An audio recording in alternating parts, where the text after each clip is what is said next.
L'accordo di Malta sulla distribuzione automatica dei migranti salvati in mare, per ora in bozza in attesa del vertice di Lussemburgo dell'8 ottobre, è firmato da Francia, Germania, Italia, Unione Europea, Finlandia e Malta, contiene alcuni punti deboli ed altri di forza.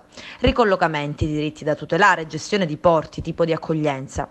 Un'incognita è quanti paesi decideranno di aderire.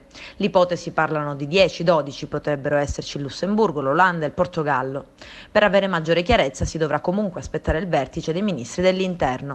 L'accordo non include sanzioni nei confronti di paesi che non aderiscono al meccanismo delle quote.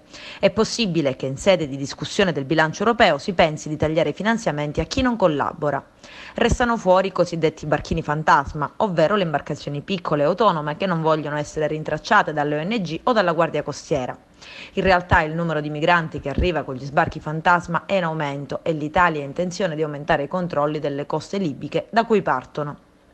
La rotazione dei porti per accogliere i migranti resta volontaria, ma paesi come Spagna o la Grecia, che già ne accolgono molti, faticherebbero ad accettare altri arrivi. Per il momento non sono state fissate quote precise di migranti da accogliere per valutare le richieste di asilo, ma con l'accordo di Malta viene superato il principio in base al quale è il primo paese in cui il migrante arriva quello che deve farsene carico in base al regolamento di Dublino. La protezione umanitaria sarà offerta non solo ai richiedenti asilo, ma alla quasi totalità delle persone che sbarcano, in pratica il 90%.